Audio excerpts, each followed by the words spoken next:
오늘 우리에게 주시는 하나님의 말씀 고린도전서 4장 6절부터 13절까지 말씀입니다. 함께 봉독합니다.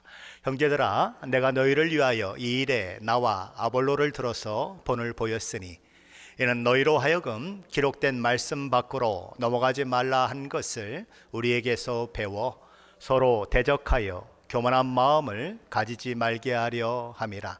누가 너를 남달리 구별하였느냐? 내게 있는 것 중에 받지 아니한 것이 무엇이냐? 내가 받았은즉 어찌하여 받지 아니한 것 같이 자랑하느냐? 너희가 이미 배부르며 이미 풍성하며 우리 없어이도 왕이 되었도다. 우리가 너희와 함께 왕 노릇하기 위하여 참으로 너희가 왕이 되기를 원하노라. 내가 생각하건대 하나님이 사도인 우리를 죽이기로 작정된 자 같이 끄트머리에 두셨음에 우리는 세계 곧 천사와 사람에게 구경거리가 되었노라.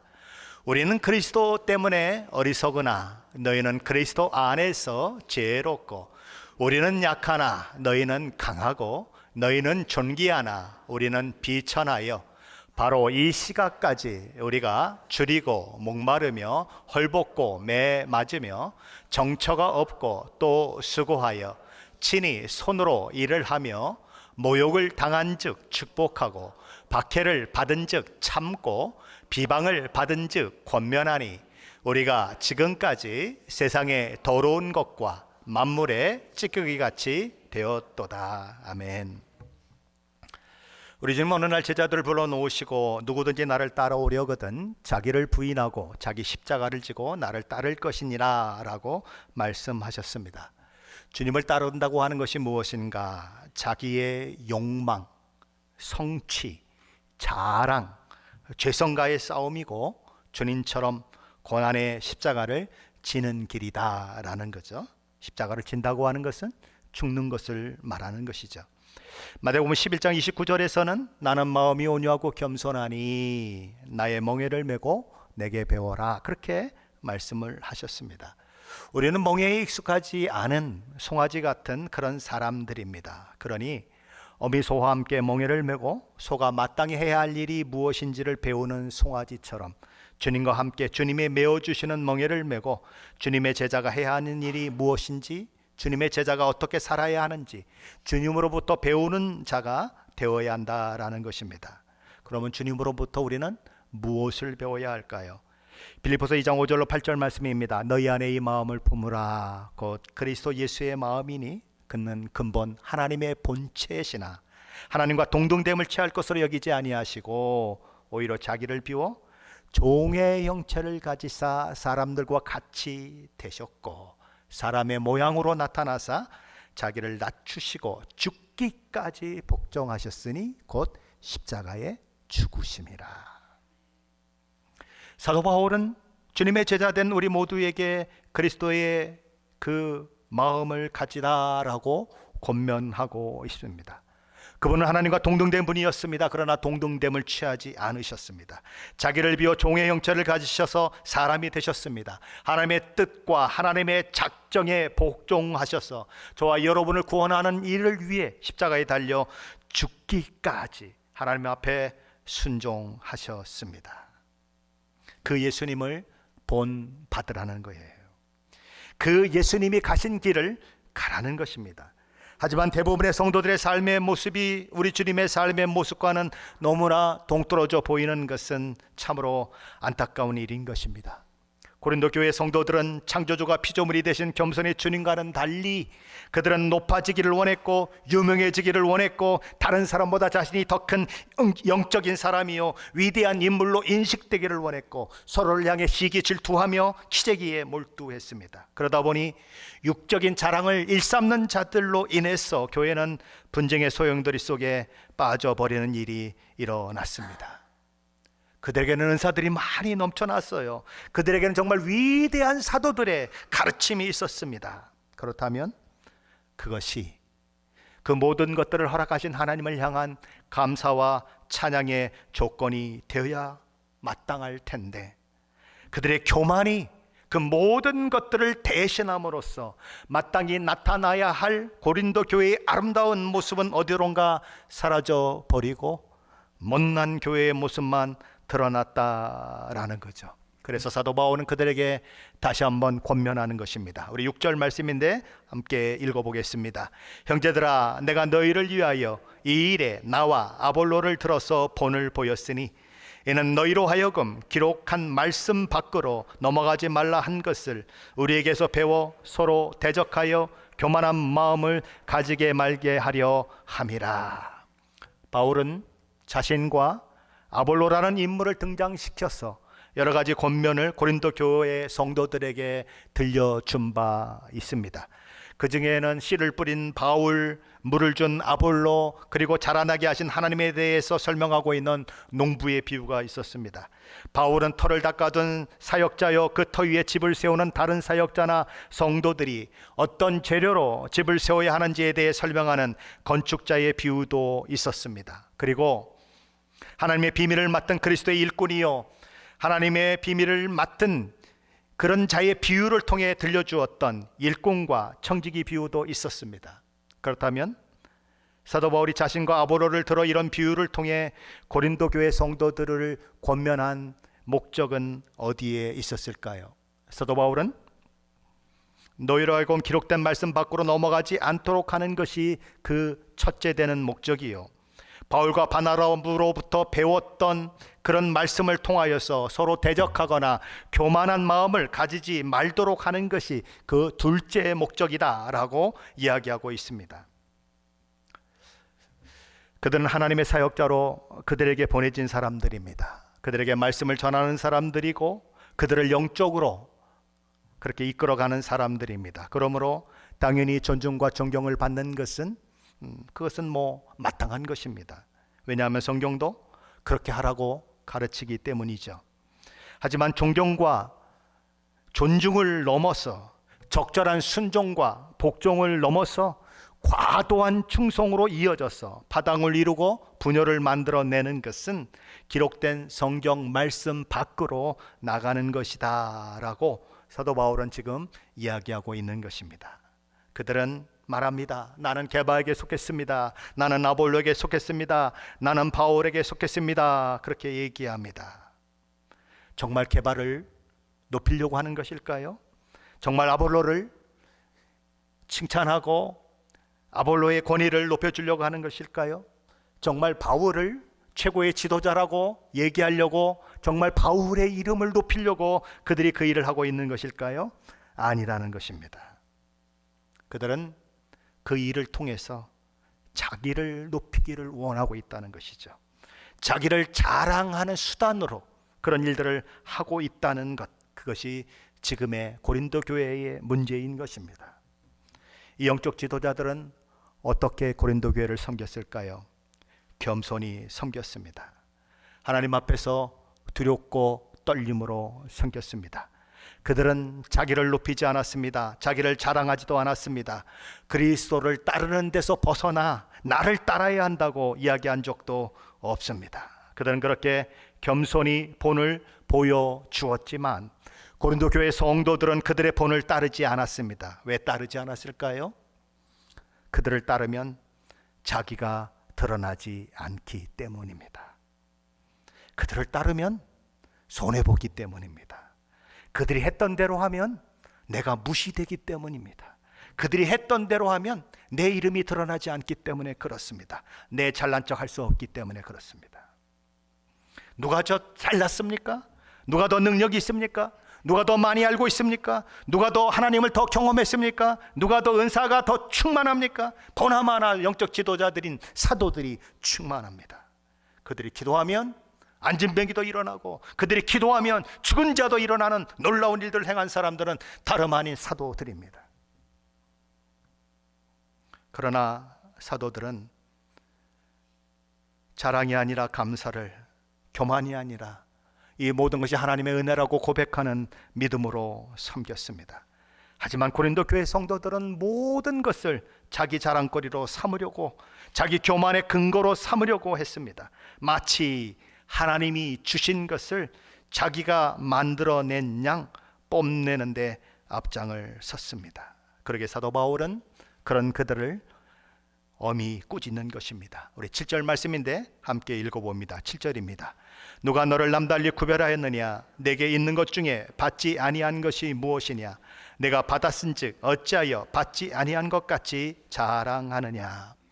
사도 바울은 부풀리고 팽창시킨 고무풍선처럼 자기 자신에 대해 부풀려진 시각을 갖고 아직 멀었음에도 불구하고 된 줄 생각하는 고린도 성도들에게 세 가지 반어적 질문을 던지고 있습니다. 첫 번째 질문은 누가 너를 남달리 구별하였느냐라는 질문입니다.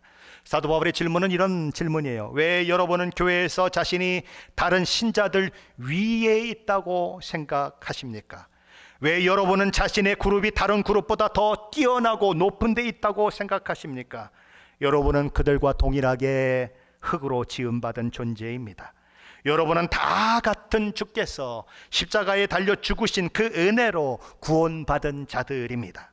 여러분은 다른 사람보다 더 나은 것이 전혀 없는 사람들입니다. 여러분에게는 자랑할 것이 아무것도 없습니다. 이렇게 얘기하는 거예요. 사도 바울은 두 번째 질문을 이렇게 던져요. 내게 있는 것 중에 받지 아니하는 것이 무엇이냐라는 질문입니다. 누가 무엇인가를 가졌다면 그게 자랑거리가 될 수 있을까요? 제가 요만한 키를 가지고 있고 이런 인물을 가지고 있는 걸 가지고 자랑할 수 있을까요? 여러분이 어느 정도의 사람들이 부러워할 만한 외모를 가지고 있을 때 그걸 자랑할 수 있을까요? 지금 사도 바울은 그렇게 묻는 것입니다. 우리가 짐승이 아니라 사람으로 태어난 걸 자랑할 수 있을까요? 부모 잘 만나서 많은 혜택 누리고 잘 살고 있는 것 자랑할 수 있을까요? 대한민국에 태어난 것 자랑할 수 있을까요? 미국에 와서 살고 있는 것 자랑할 수 있을까요? 좋은 가정에서 자라난 것, 좋은 교회를 만난 것 자랑할 수 있을까요? 자랑할 수 없다는 것입니다. 저와 여러분이 건강한 것 자랑할 수 있을까요? 자랑할 수 없습니다. 왜 그렇죠? 그것은 주어진 것이기 때문에 그래요. 아버지 어머니 잘 만나서 아버지 어머니가 조금 인물이 괜찮아서 그렇죠? 키도 이 정도 되고 얼굴도 이 정도 되고 그런 것이지 지가 잘나서 얼굴을 멋지게 만든 것 아니에요. 맞습니까? 그러니 자랑할 거 없다는 것입니다. 여러분의 목소리가 대단히 좋습니까? 자랑할 것도 없어요. 타고나면서부터 음치인 사람들은 아무리 하려고 해도 안 돼요. 그런데 그렇지 않게 태어났기 때문에 그 목소리가 나오는 거예요. 물론 자기 노력도 있었겠죠. 그러나 자랑할 것도 없어요. 키가 크십니까? 자랑할 것도 없어요. 키가 작으십니까? 자랑할 것도 없어요. 왜냐하면 그건 다 주어진 것이기 때문에 그래요. 주어진 것인데 왜 자랑하느냐는 것입니다. 주어졌다면 어떻게 해야 합니까? 주어졌다면 주신 분에 대해서 감사를 드려야 하고 찬양을 해야 하는 게 옳다는 거예요. 그런데 왜 그게 자기 자랑거리가 됐느냐는 것입니다. 자신이 생산해낸 것이 아닌데 왜 그게 자신이 생산해낸 것처럼 자신이 뭔가 이룬 것처럼 그렇게 착각하느냐는 것이죠. 고린도 교회 성도들은 사도 바울이 전해준 복음에 의해서 하나님의 자녀가 되는 영광을 누렸습니다. 그리고 하나님이 부어주시는 성령 하나님이 부어주시는 놀라운 은사들로 막 넘쳐났습니다. 그래서 뭐 방언을 하는 자들의, 예언을 하는 자들의, 방언을 통역하는 자들의, 병 고치는 자들의 뭐 넘쳐났습니다. 그래서 서로 기재기하며 자랑했습니다. 누구 은사가 진짜 영적 권위를 가진 은사냐? 그러고 자랑했어요. 그럼 자랑할 수 있느냐 하는 것입니다. 누가 주셨습니까? 성령 하나님이 교회의 유익을 위해서 주신 것입니다. 그러면은 자랑이 아니라 하나님 앞에 감사해야 할 조건이라는 것입니다. 그것은 선물이기 때문에 그렇죠. 세 번째 질문은 이런 것입니다. 내가 받았은즉 어찌하여 받지 아니한 것 같이 자랑하느냐? 받은 것이면 받은 분을 생각해야 하는 것이죠. 그런데 왜 자랑하느냐 하는 것입니다. 여러분에게는 어떤 자랑이 있습니까? 뭘 자랑하고 계십니까? 뭐가 그렇게 내가 다른 사람하고 구별된다고 생각하십니까? 그것이 감사로 넘어가지 않는다면, 그것이 하나님을 예배하고 하나님 앞에 찬양을 드리는 것으로 넘어가지 않는다면, 어쩌면 저와 여러분의 모습도 고린도교회 성도들의 모습과 다를 바 없을 것입니다. 고린도교회 성도들은 엘리트 의식과 자만감에 도취되어 있습니다. 그들의 그런 태도와 자세는 우리 주님이 보여주신 모습과는 전혀 다른 모습이고, 사도들이 보여준 것과도 전혀 어울리지 않는 모습입니다. 그러기에 사도 바울은 그런 그들의 교만과 허세를 반어적 표현으로 책망하는 것이 8절 말씀이에요. 한번 같이 읽어봅니다. 너희가 이미 배부르며 이미 풍성하며 우리 없이도 왕이 되었도다. 우리가 너희와 함께 왕 노릇하기 위하여 참으로 너희가 왕이 되기를 원하노라. 그들은 이미 배부른 자처럼 행동했습니다. 그들은 이미 풍성함에 이른 것처럼 행동했습니다. 심지어 왕이라도 된 것처럼 행동했습니다. 이 모든 고린도 교회 성도들의 모습은 완전히 세속화된 성도들의 모습입니다. 세상 가치에 매몰된 믿음 없는 세상 사람들의 모습입니다. 그들은 마치 라오디게아 성도들 같이 보이는 것입니다. 우리 주님은 라오디게아 교회를 책망하시지 않습니까? 그들은 실제 어떤 사람들이여라고 우리 주님은 말씀하십니까? 곤고하다, 가련하다, 가난하다, 눈멀었다, 벌거벗었다, 이렇게 얘기했습니다. 영적으로 그런 상태 가운데 있다는 것입니다. 믿음에 있어서 그렇다는 것입니다. 하지만 그들 자신의 생각은 전혀 달랐습니다. 그들은 스스로 부자라고 생각했습니다. 부유하다고 생각했습니다. 부족한 것이 없다고 생각했습니다. 어떤 면에서요? 영적으로 그렇게 생각했다는 거죠. 믿음으로 그렇게 생각했다는 것입니다. 주님이 보시는 그들의 모습과 그들이 그들 자신을 보는 그들의 모습은 하늘과 땅만큼 차이가 나더라라는 거죠. 아직도 까마득하게 먼데 다 된 것처럼 착각하고 살았다는 거죠. 분쟁을 일으키는 어린아이 같은 모습을 보이면서도 마치 영적 거인이나 된 것처럼 그들은 교만으로 일관했다. 그것이 고린도 교회의 모습이었다는 것입니다. 주님의 거울에 비추어 보면 아직도 젖병을 들고 있는 어린아이 같은데, 교회에서는 영적 큰 거인이 된 것처럼 나만큼만 믿음을 가지고 보라 그래 라는 모습으로 살아가고 있었다라는 거죠. 왕처럼 행동했다. 왕은 누굴까요? 왕은 자기보다 높은 사람이 없는 사람입니다. 그리고 왕의 말은 곧 법입니다. 왕이 하는 말에 대해서 말꼬리를 잡거나 틀렸다고 말하면 죽음을 면치 못하는 것이 왕정시대의 왕이 가진 절대적인 권한입니다. 왕이 맞다면 맞는 것이고 왕이 틀리다면 틀린 것입니다. 고린도 교회 성도들도 그런 교만한 자리에 있었다는 것이죠. 와이프가 믿음에 대해서 얘기하면 쓸데없는 소리 어디서 그런 왕이에요. 누가? 내가 왕이에요. 누구의 가르침도 들으려고 하지 않고 누구의 말에도 귀를 기울이지 않고 마치 영적 완성의 자리에 자기가 있는 것처럼, 자기 주장을 절대적인 진리인 것처럼 주장하는 사람들이 있는 것입니다. 마치 영적으로 완벽한 사람처럼 행동하는 것이죠. 그들은 아직 배부르려면 멀었는데 이미 배부른 것처럼 생각하는 것입니다. 아직 풍성해지려면 까마득한데도 불구하고 이미 풍성하다고 생각하는 것입니다. 그들은 왕 같은 제사장과는 거리가 멀어요. 그러나 젖 먹는 어린아이 같고 모든 판단과 지식과 지혜 그리고 하나님의 말씀의 깊이를 아는 데 있어서 갓난아이 같은데도 불구하고 자신이 최고의 경지에 있는 것처럼 행동하는 것입니다. 고린도 교회에 그런 일이 있었던 것처럼 오늘날 교회 안에도 그런 일들은 일어나고 있는 것입니다. 사도 바울은 빌립보서 3장 12절에서 내가 이미 얻었다 함도 아니요 온전히 이루었다 함도 아니라 오직 내가 그리스도 예수께 잡힌 바 된 그것을 잡으려고 달려가노라 라고 말하고 있습니다. 아직 얻지 못했다. 아직 온전히 이루지 못했다. 나는 아직도 잡으려고 달려가는 사람이다라고 사도 바울은 이야기하고 있어요. 그런데 오늘날 크리스찬들 중에는 고린도 교회 성도들처럼 더 이상 이룰 것이 없다는 식으로 신앙생활을 하는 사람들이 너무 많다는 것입니다. 그러다 보니 달려갈 이유도 없어요. 전심을 다해 다름질할 이유도 없어요. 그들의 신앙에는 간절함도 없고 진실함도 없고 열심도 없습니다. 다 알고 있다라고 생각하는 거예요. 말씀을 사모하는 마음도 없어요. 그래서 그런 그들에게는 성경책은 그저 장식품에 지나지 않습니다.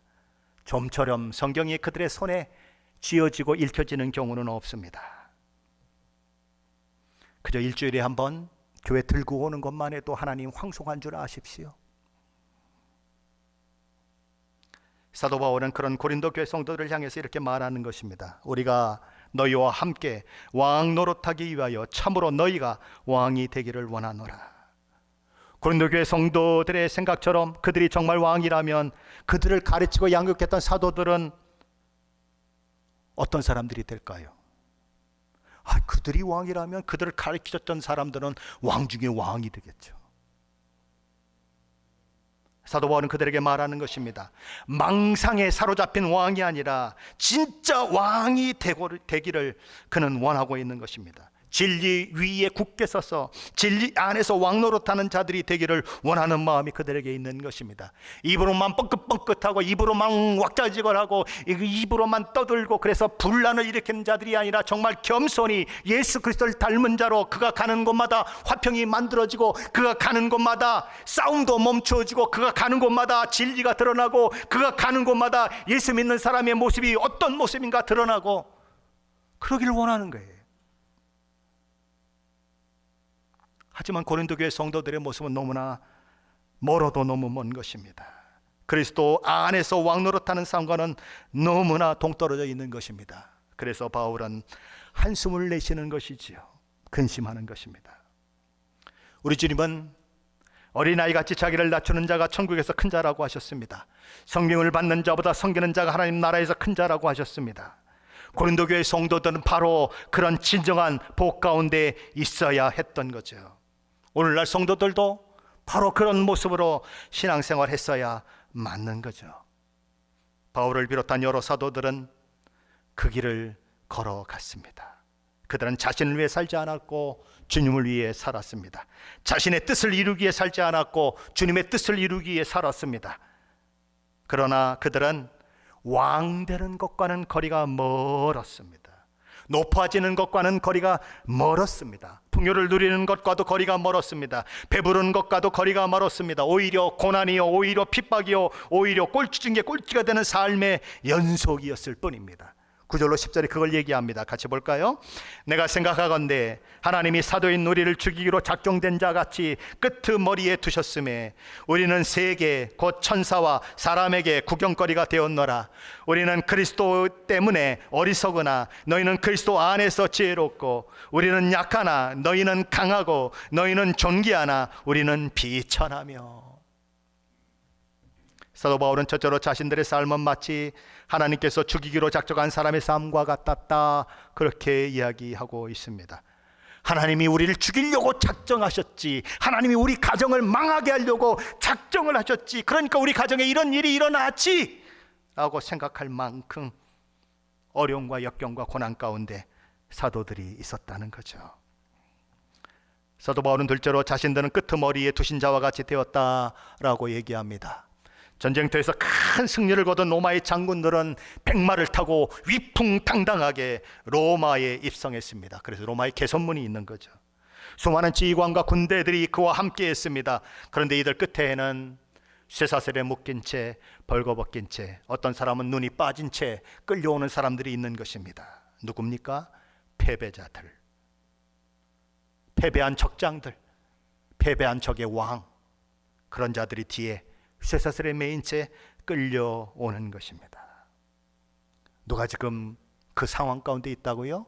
사도들이 마치 그 맨 마지막에 벌거벗긴 채 쇠사슬에 묶여 눈이 뽑힌 채 비참한 얼굴을 하고 조롱받으며 오는 그 끄트머리에 있는 사람처럼 취급받고 있다라고 얘기하는 것입니다. 그들이 누굽니까? 만왕의 왕이신 예수 그리스도를 섬기는 자들입니다. 대사들이에요. 하나님이 이루신 복음의 메시지를 전하는 메신저들입니다. 하지만 그들이 그 일에 힘쓴 결과는 부욕해 되는 것이 아니었습니다. 배부르게 되는 것이 아니었습니다. 왕으로 대우받는 길이 아니었습니다. 오히려 끄트머리, 쇠사슬에 묶인 채 벌거벗겨져 끌려가는 폐잔병, 이제 곧 노예로 팔려나갈 신세가 된 그런 모습이었다는 거죠. 사람들의 구경거리가 되었습니다. 모든 수치와 조롱을 온몸으로 받는 신세가 되었습니다. 그것이 사도들의 모습이었다는 것이죠. 사도 바울은 셋째로 자신들은 그리스도 안에서 어리석은 자가 되어 있는 반면에 고린도 교회 성도들은 그리스도 안에서 지혜로운 자가 되었다라고 말합니다. 자신들은 그리스도 안에서 약한 자로 드러났는데 반면에 고린도 교회 성도들은 강한 자로 드러났다고 말합니다. 그들은 자신들은 비천한 처지에 놓였지만 고린도 교회 성도들은 존귀에 처해 있다고 말합니다. 우리 주 예수 그리스도를 위해 자신의 온 삶을 던졌고 우리 주 예수 그리스도를 위해 자기 목숨마저도 조금도 귀한 것으로 여기지 않았던 사도들의 모습과 잘난 척하고 자랑하고 교만하고 선줄로 생각하며 오만한 가운데 있는 교회의 이 성도들의 삶이 이렇게 극과 극으로 대조되고 있는 것이죠. 누구의 삶이 제대로 된 삶일까요? 누구의 삶이 하나님께서 칭찬하신 삶일까요? 누구의 삶이 하나님의 책망을 듣는 삶일까요? 두말할 필요도 없이 고린도 교회 성도들의 삶이 잘못된 것이고 사도들의 삶이 하나님 앞에 칭찬받는 삶이죠. 하지만 고린도 교회 성도들은 사도들을 따를 마음이 없는 것입니다. 예수 그리스도를 닮을 마음이 없는 것입니다. 사도들은 우리 주님 때문에 어리석은 자가 되었지만 그들은 어리석은 자가 되기를 거부하는 것입니다. 사도들은 우리 주님 때문에 약한 자가 되었지만 그들은 약한 자가 되는 것을 거부하는 것입니다. 사도들은 예수 그리스도 때문에 비천한 자가 되었지만 그들은 비천한 자가 되는 것을 거부하는 것입니다. 그들은 예수 믿었기 때문에 복받고 모든 것이 잘되고 머리가 될지언정 꼬리가 되지 아니하고 고난이 아니라 행복을, 슬픔이 아니라 기쁨을, 눈물이 아니라 웃음을, 이름이 아니라 어둠을, 가난이 아니라 부자됨을 원했어요. 내가 예수 믿었는데, 아니 하나님 내가 예수 믿어줬는데 하나님 나한테 복 주셔야죠. 나 잘되게 해주셔야죠. 나 그냥 아무 걱정 없이 살게 해주셔야죠.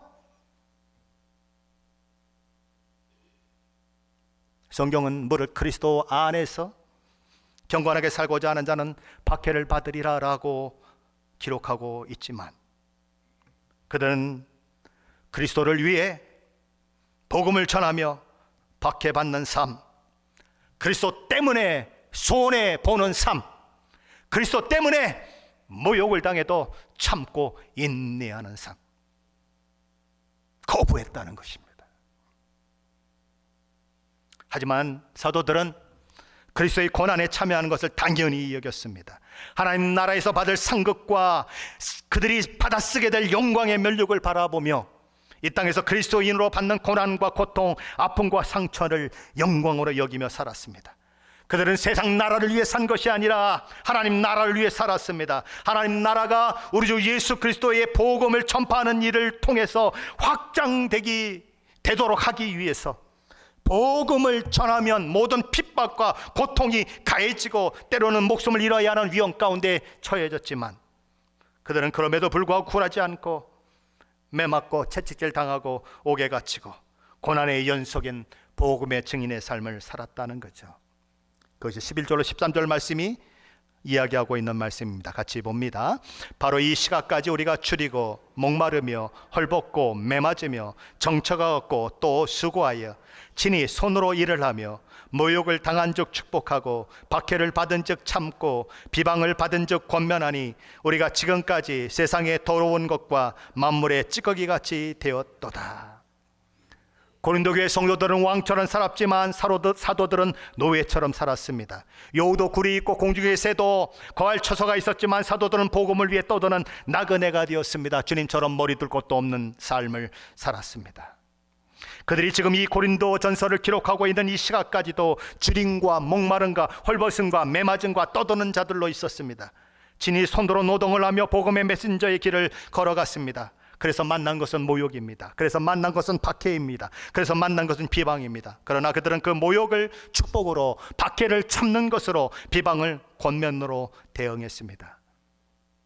누구처럼 살은 것입니까? 우리 주님처럼 살았다는 거예요.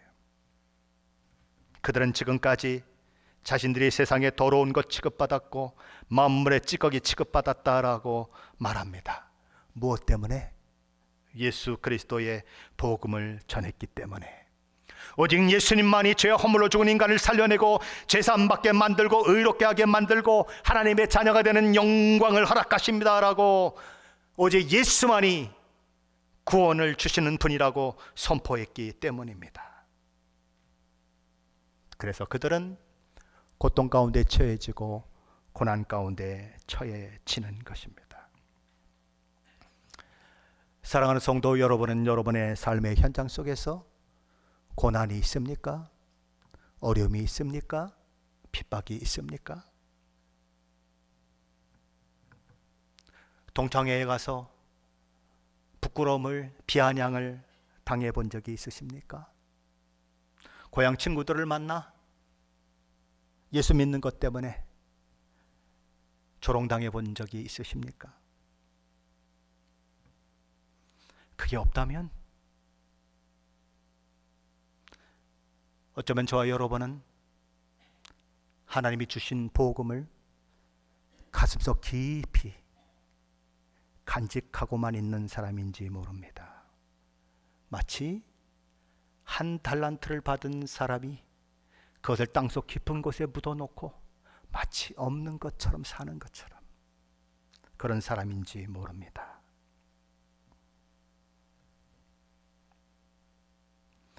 가슴속 깊이 품어두고 예수 믿는 사람 흉내 전혀 안 내고 표도 안 내고 기도할 때도 눈 뜨고 하나님 감사해요.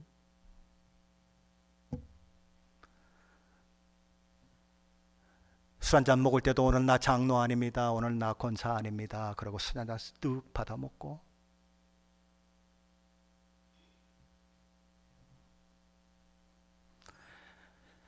그렇게 살면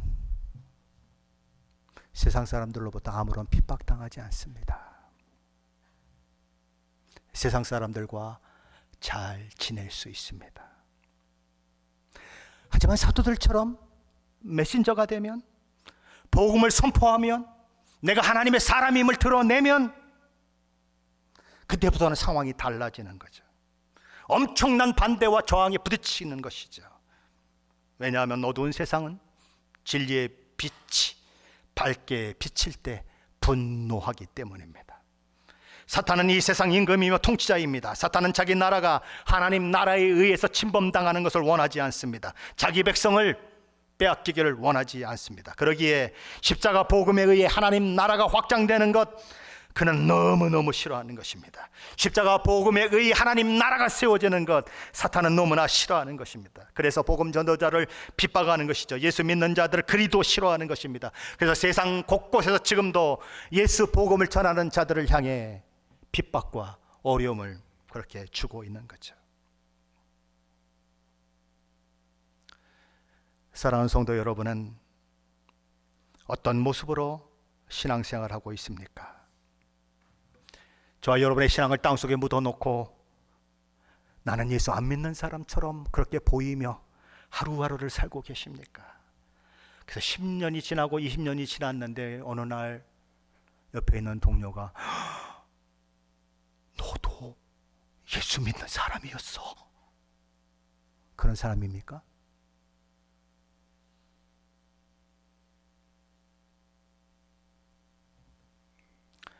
예수 믿는 것 때문에 세상에서 환영받지 못하고 때로는 더러운 것 취급받고 만물의 찌꺼기같이 취급받아도 복음 전도자의 삶을 살아가는 것, 복음에 기초한 삶을 살아가는 것은 영광스러운 삶이고 하늘의 상급이 주어지는 삶입니다. 이 땅이 전부라면 그렇게 살아가는 사람은 바보 천치죠. 전적으로 손해보는 삶을 사는 삶이죠. 하지만 이 땅이 전부가 아니기 때문에 그 길을 가야 하는 것입니다. 우리는 100년도 못 사는 인생을 위해서 나의 삶을 던지는 사람들이 아니에요. 영원한 삶을 위해서 나의 삶을 던지는 사람들이에요. 그렇게 사는 사람의 삶이 위대한 삶이고, 그렇게 살며 저와 여러분을 위해 십자가를 지신 우리 주님을 닮아가는 삶은 너무나 아름다운 삶이에요. 어떤 이들은 일시적인 것을 위해서 영원한 것을 포기해요. 하지만 반대로 영원한 것을 위해서 일시적인 것을 포기하는 자들이 있는 것입니다. 사랑하는 성도 여러분은 어느 쪽을 택하시겠습니까? 어느 쪽에 삶을 던지시겠습니까? 어느 쪽에 모든 역량을 집중시키겠습니까? 히브리서 저자는 히브리서 12장 1절 하반절에서 2절 상반절에 이렇게 얘기합니다. 모든 무거운 것과 얽매기 쉬운 죄를 벗어버리고 인내로서 우리 앞에 당한 경주를 하며 믿음의 주여 온전케 하시는 이인 예수를 바라보자. 우리 앞에 달려가야 할 길이 있다는 것입니다. 믿음의 주여 온전케 하시는 예수 그리스도를 바라보며 힘을 다해 달려갈 길이 있다는 것입니다. 히브리서 저자는 그 길을 함께 달려가자고 권면하고 있는 거죠. 이 땅이 전부인 것처럼 살지 마십시오. 이 땅은 짧은 것입니다.